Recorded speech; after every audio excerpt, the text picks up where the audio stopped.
शुभ सकाळ. श्री स्वामी समर्थ. सकाळी उठल्यानंतर बच्चा पार्टीची स्कूल होती, त्याच्यामुळे त्यांची संतूर मम्मा त्यांना सोडायला चाललेली. त्यांना टाटा बाय बाय केलं आणि नंतर जेवणाची नाश्त्याची तयारी एकत्रच चालू होती.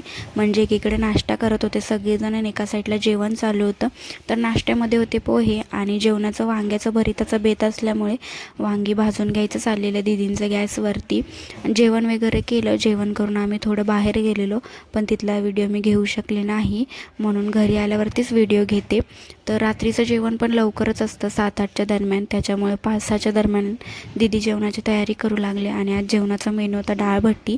तर भट्टीसाठी जे पण पीठ लागतं त्या पिठामध्ये हळद वगैरे जे पण काही टाकावं लागतं, ओवा, ते सगळं त्यांनी टाकलं आणि भट्टी करून घ्यायला सुरुवात केली.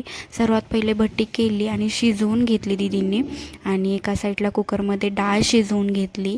सो ही बघू शकताय डाळ तर रेडी आहे.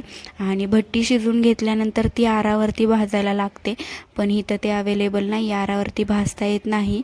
त्याच्यामुळे दीदी त्या तेलात तळतात. म्हणजे पहिलं शिजवून घ्यायचं, त्याच्यानंतर त्याचे तुकडे करायचे आणि मग नंतर ते तेलात तळायचं.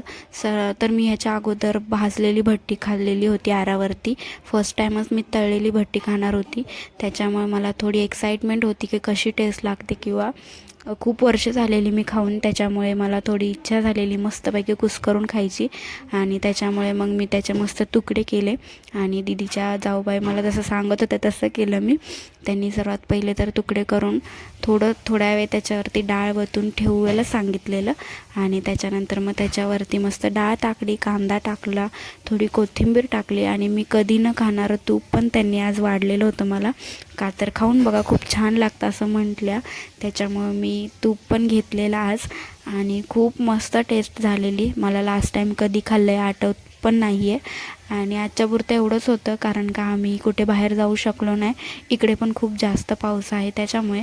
सो आजच्यापुरतं एवढंच. भेटू नंतर. बाय.